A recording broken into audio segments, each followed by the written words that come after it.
We're here to spread hope. So again, the whole purpose of this video is really to give you all love, hope, unity, and it's all free of charge. It's all just with just pure love to give you the hope that a lot of the pain that we're having in this world come when we lose a loved one, come from the maybe even 1% of doubt that we have, not knowing whether we're going to see them again or not. And anybody who lost a loved one before will always relate to that. There's that 1% of whether this is lost forever that gets us to be in so much agony, in so much desperation, in so much hardship. We miss our loved ones. We miss them in the physical form. We know they are souls. We know they go to heaven, but we refuse to accept the fact that they cannot be with us in this physical world. We think out of physical perspective. And when you lose a loved one, you got to lose that perspective completely. You can't think physical. You can't even miss your loved one in senses that are of this earth. You cannot expect a phone call. Everything from now on, when you have somebody you lost in the family or a friend, for that matter, anybody that you lost, unfortunately, any communication from now on moves to a different frequency. And this is the frequency that a lot of people use when they pray. A lot of people use when they listen to music. A lot of people use when they meditate. A lot of people use when they're deeply in love.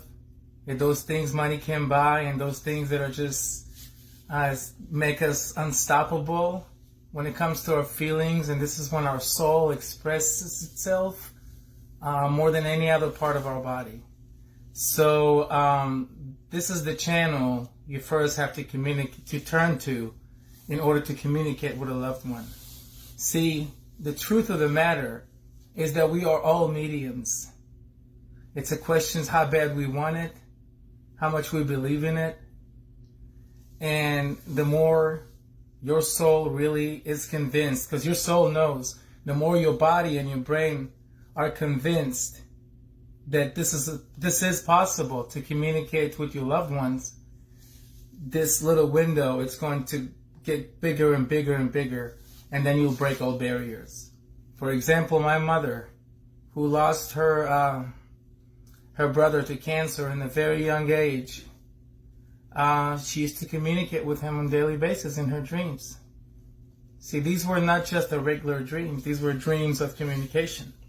And when I start speaking about the subject, I'll tell you about how, in the many ways, and again, don't be looking for a whole unified truth or fact, because just like your loved ones talk to you individually and know you individually, they're going to also communicate with you individually. All I'm doing is gathering a lot of evidence from other people and some of the stuff that I know after my experience, because I believe that unlike a lot of mediums, I'm just a spiritual messenger. My job is really to spread, to address the living, sometimes the dead, and just to make the connection and tell the living, hey, I peeked on the other side. It's safe. It's beautiful. Nobody really dies. And if we really knew that and we're very convinced of that, we would never be ever sorry or upset. Because think about it. If you knew that the loved one you just lost is going just across a hallway to a place that it's way better, you'll be more happy than the past than we are sad. But I told you it's that 1% of doubt in faith that's causing us this anxiety of what's going to happen and whether we're going to see our loved ones. So let's kick this with some signs that we can have, okay? Everybody knows one of the most talked about signs are dreams. You know, not all of our dreams are the same. Some dreams are messages to ourselves.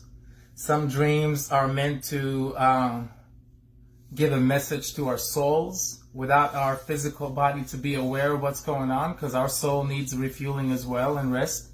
And these are the dreams that you usually know that you had, but you had no idea what happened. Anybody happened to you before? Then you dream, you just don't remember. Like you don't remember anything out of that dream, but that dream that did happen. So one of those dreams are, some believe, are hidden messages to the soul. Some dreams you will dream about a deceased one that you lost, and they'll be talking to you, communicating with you. And this is exactly what that is. Their only way into your life are through the dreams, because once somebody passes, there is no more physical for them. Unless somebody comes back via reincarnation, which is a totally different mission, totally different task for the soul.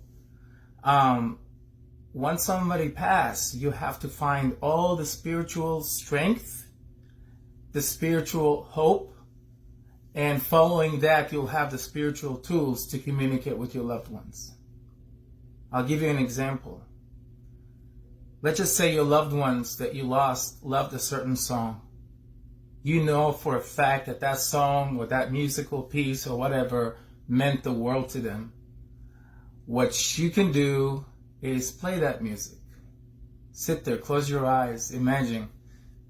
And I promise you that music is one of the biggest chamber of communication between us, God, the spirit world, the energy, whichever form of authority you believe in. Music is one of them. And one of the proofs is that there's nobody on earth that hates music.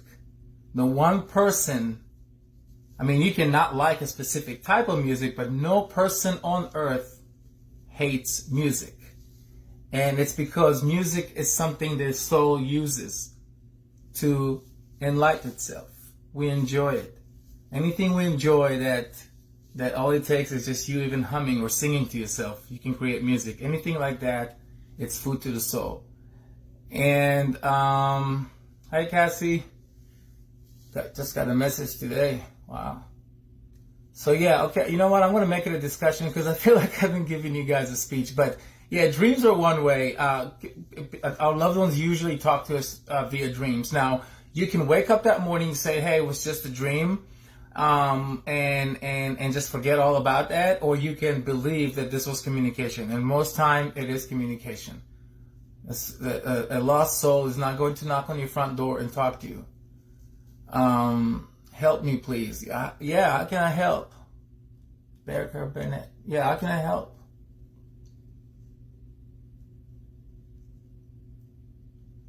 Anyways, until we see what the call for help is all about, I will tell you that besides dreams, you will also have another way of like numbers.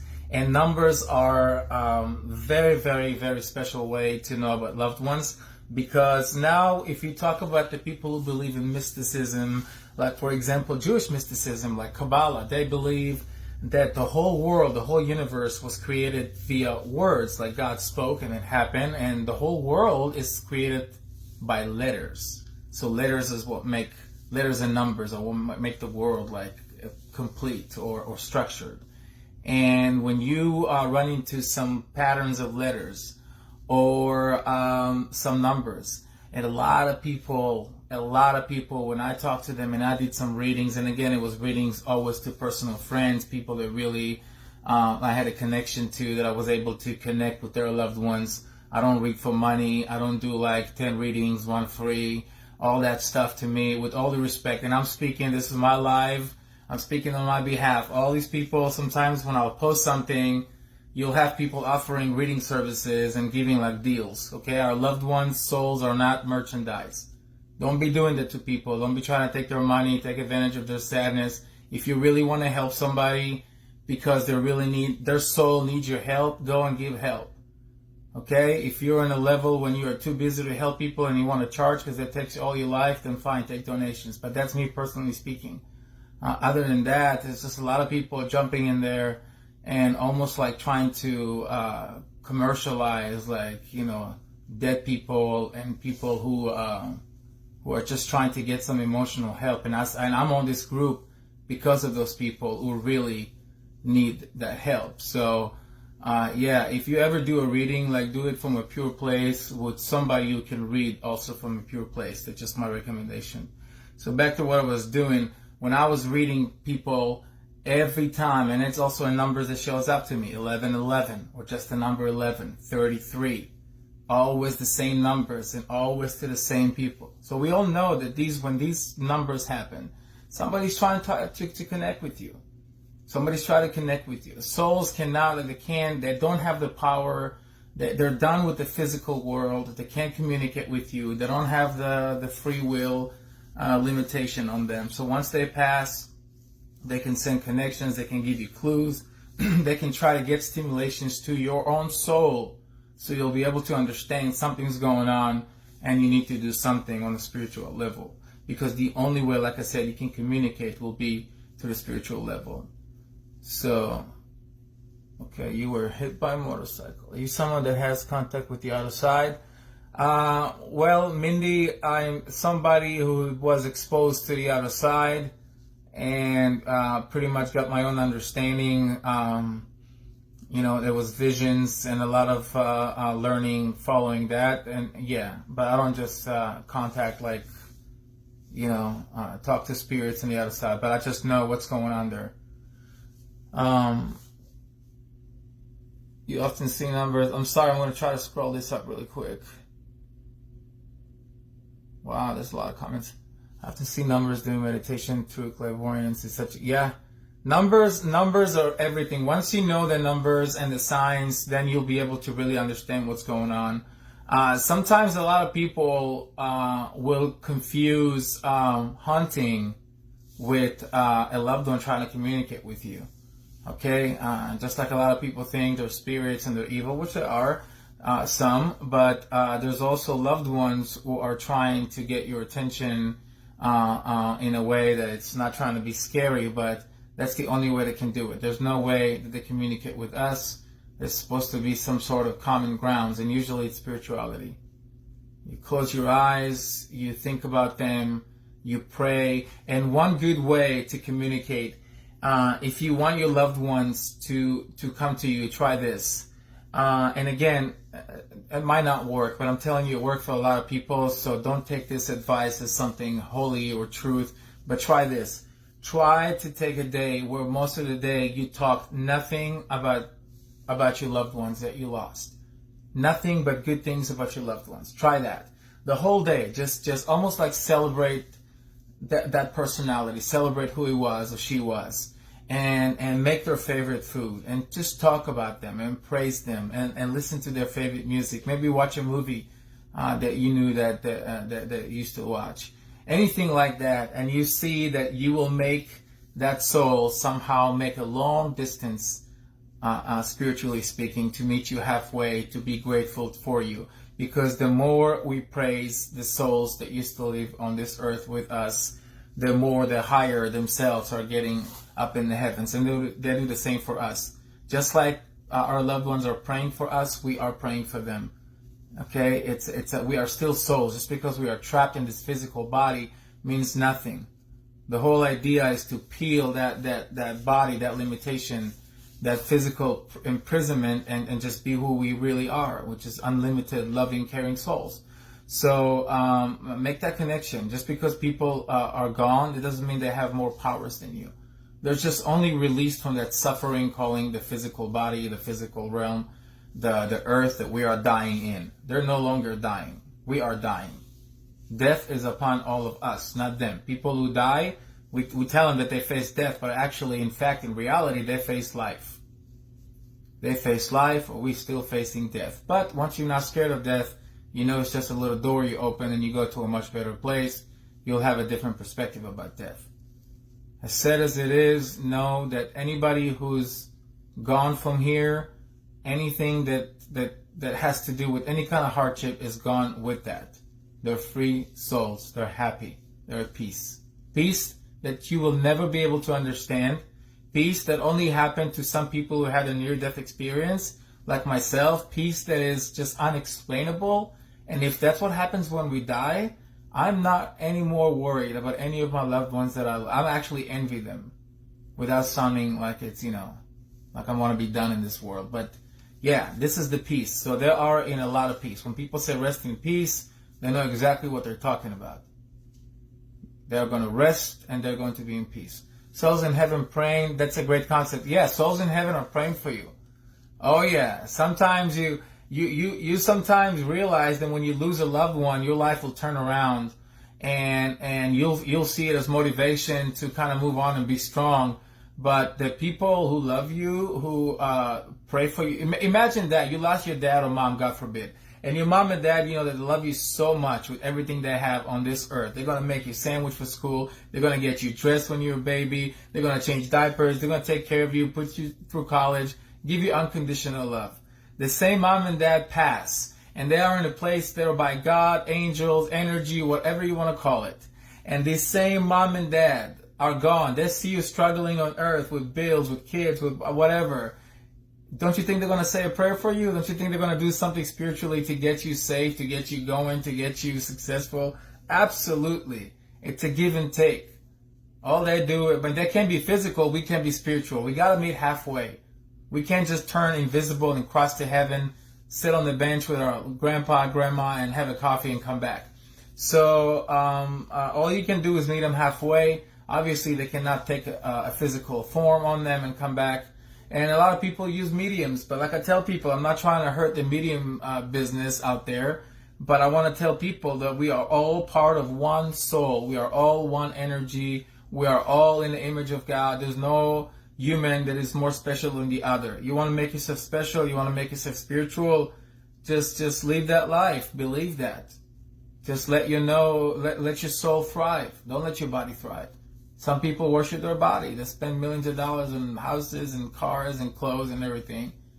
They know the soul is there. They're going to wake up every morning. That's for granted. They're going to worship their body until they die. And some people, they maintain their body, but they know their soul is internal. All they do is try to ascend while they're alive. The whole goal is to get to heaven while you're still alive. It's to ascend. It's to get to a point when death is not scary anymore.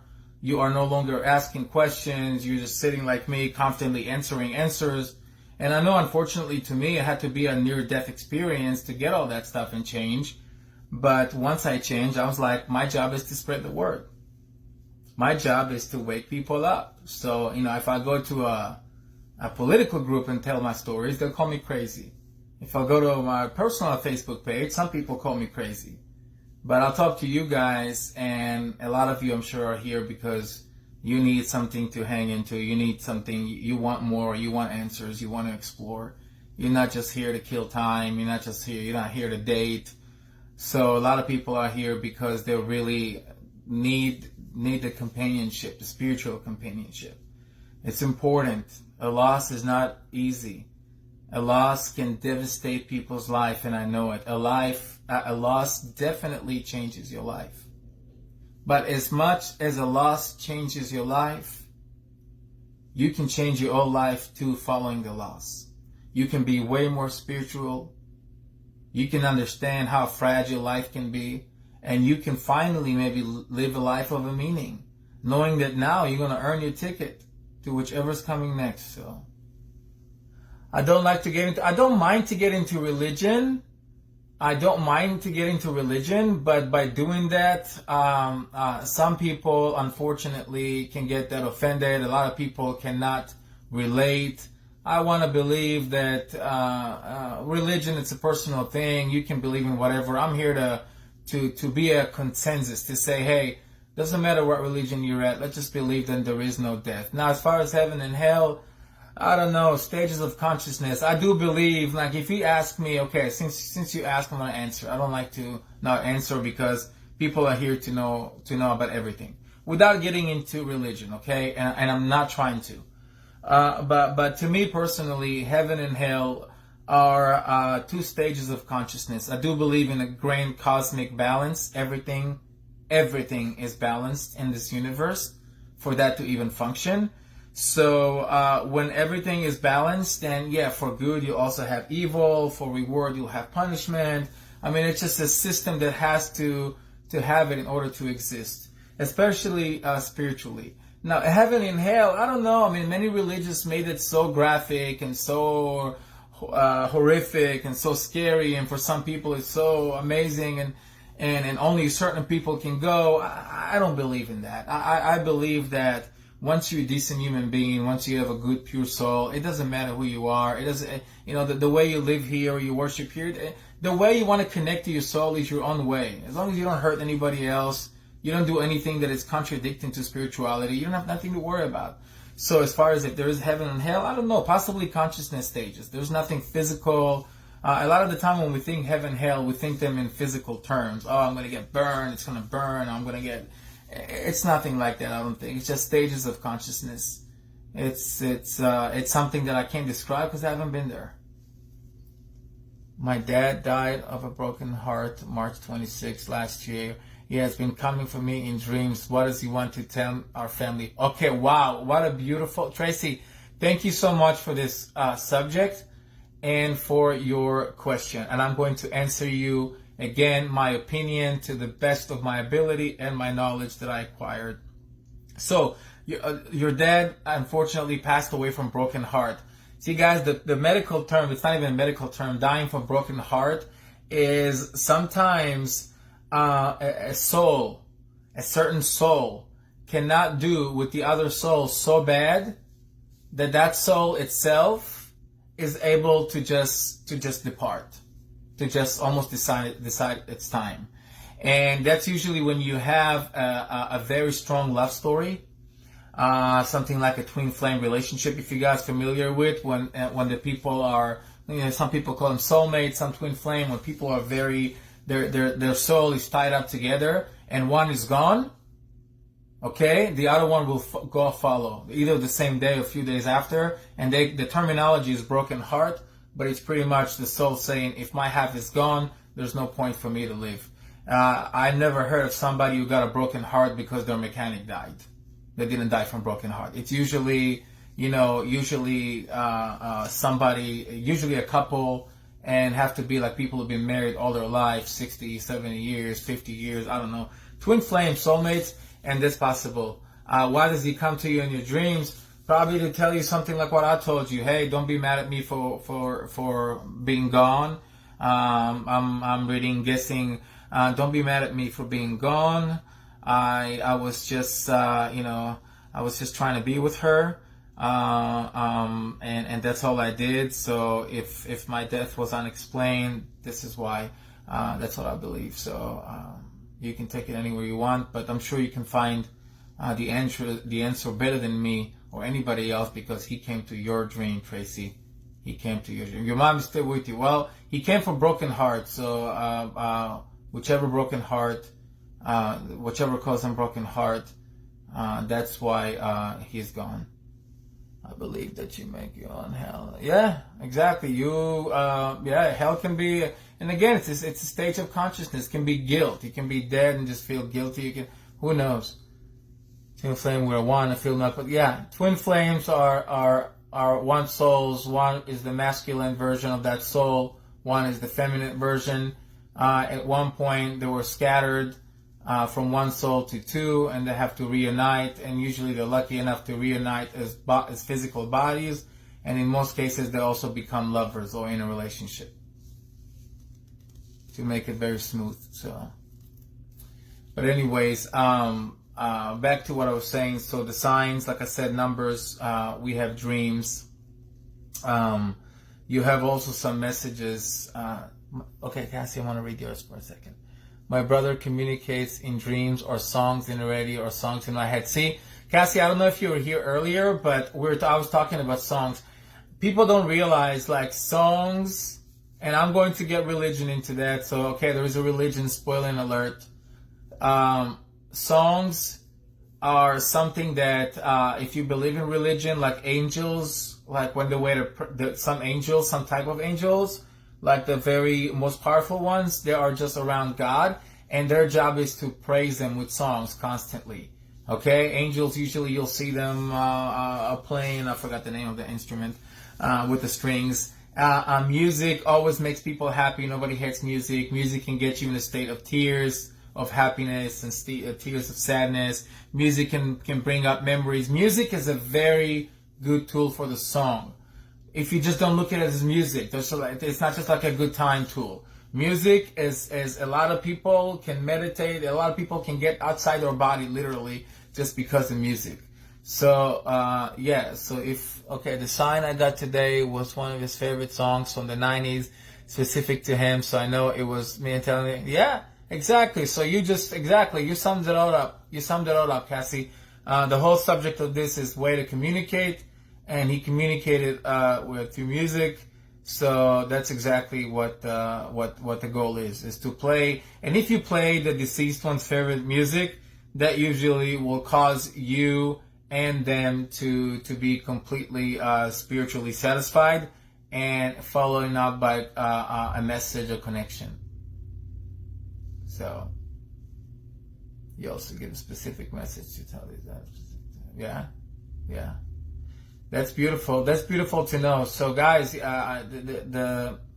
has to, if you want to communicate with your loved one, you really have to meet them halfway. Okay? You can't just say, oh, they're gone, pray for me. Like, you pray for yourself, okay? You pray for your loved ones, and make it intimate. You don't need anybody else, okay? Usually loved ones are searching for other loved ones, okay? If you lost, usually mothers can hear their children's voice anytime in the heavens. There's a lot of rules, there's a lot of abilities that some souls can do when it comes to families. Like they can only hear, mothers can only hear their children's voice, but not their ex-husbands, stuff like that. So you're playing music, 90s and 80s, yeah, maybe it's, there's something with the 80s, maybe there's an 80s party in heaven, so. Specific signs of dreams of both just him, yeah. Yeah, well, that shows, again, you need to be, in order to be clairvoyant like that, you really have to, I don't even want to call it an open mind, but you really have to just completely know it's possible. Know that it's there. Don't wait to have a near-death experience. Don't wait to have a nightmare. If you see clues, you have to believe. That's the only hope. The only hope of communication is first to believe. It's faith. It's not to turn away from your loved ones. Don't let your body, don't let the physicality just blind you. The world we live in is really the world of illusions. This is the world of lies. Everything is a lie. Everything is just disintegrates. So,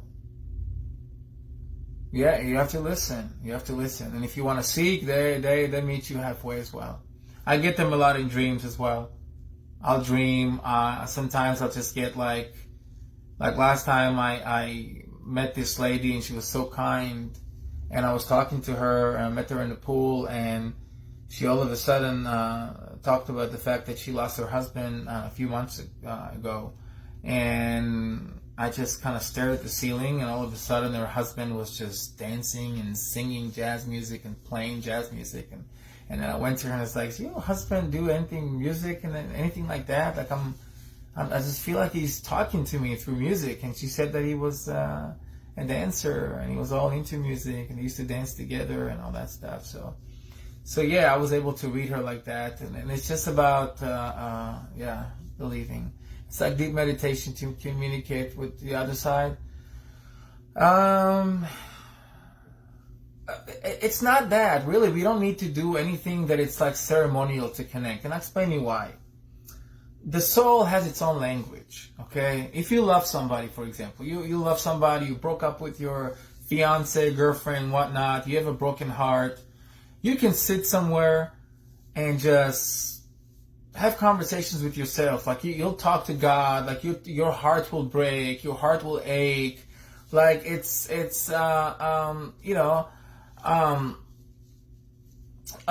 you feel like you just have, whenever you talk to yourself, either through, sometimes when we're depressed we do that, when we're in love, we have a broken heart, we start completely doing what we call soul searching. So when you do that, you use the same tools but in a more positive way to try to connect.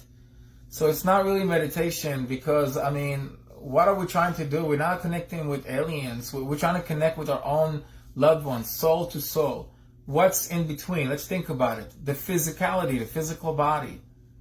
The idea that you might think it might not work because you can't see. What you can't see, you can't communicate with. That's absolutely not truth. Mothers cannot see their unborn baby physically, but they can still communicate with it. So I mean, you can definitely do it all. One last thing that I want to say is that also with mediums, mediums can be a very great tool, but those who are have good, how would I call it, good reviews, but people that are known. But again, I truly personally believe that even mediumship have to come from a very pure place. I believe that readings between relatives are the most genuine ones. Why do you need a middleman to tell you how your loved one's doing when you can do it yourself? Your soul is just as high. Your soul is just as capable. A medium soul is just a soul that is very believing in what they're doing. They're able to channel and connect because they're gifted. They do believe that there is more. Their soul is already conditioned for that. So what you all need to do is to learn how to condition it. If that means you need to read more, read more. If you're religious, then turn into your faith, believe more, and you'll find that the connection is always there. Because true connection is one that never stops. Once you know your loved one is with you 24/7, you don't need a sign. It's like if I believe in God, I don't tell God, give me a sign every day that you exist. Show me that you're okay. Prove me that you're with me. No, we only got 70, 80 years in average on this world. Just hold on to the faith that everything's possible, that you'll be able to communicate with your loved ones, that one day your loved ones will be able to communicate with you, and you'll see that what we're talking about will be just on the other side.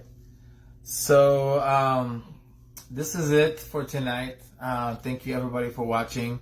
You can share this if you want to. I'm already thinking about the next subject of my life next week, which was going to be probably a surprise. I'm going to try to bring on to the live the author that wrote a book about near-death experiences and out-of-body experiences. And I was actually part of her book. So I would love to get her input about what other people in her book we're going through. Some of you heard my story because I shared it here in my first live. This is my third one. But I'll try to bring her so we can all discuss that stuff. And please, you can see if he has a message for me. I feel very scared about things right now. Thank you in advance. Jenny, let's just first stop and not be scared. Okay? The fact that you are scared, you are creating a barrier between you and your father. Don't be scared. Okay? What do people do when they're scared? They go and hide. Right? So what you're doing now from your father's soul, and I'm sorry for kind of giving you advice on the spot, but you asked, so I'm answering, I'm helping. Don't hide from your dad. So don't be scared. And then, once you're not scared, if he's got a message for you, he will give it to you. And like I said, come from a place of love. Because when your soul is scared, you are creating energies that even your father does not need. You rely on your father, and just as you rely on your father relies on you. Just like you're worried if he's okay, and you're scared, he's worried about you, and he's scared. So spiritually, it's not healthy. You need to be able to communicate. Communicate from a place of not fear, but a place of faith, love, trust, courage, knowledge. All these attributes are something the soul needs. That's the soul supplements and protein shakes. Fear, agony, anger, jealousy, hate, that stuff is not good for the soul. Get rid of it as long as you can. But other than that, thank you guys, and you're welcome everybody. I hope you enjoyed it. If you enjoyed it, share this video, or you can watch it again after that. And I hope you enjoyed it, like I said. And thank you again for the group admins for allowing me to upload so many videos in my free time. It's been nothing but a pleasure. Like I said, next time I'll try to do a very interesting subject. I can't tell you right now off the bat what I'm going to do because I'm planning something.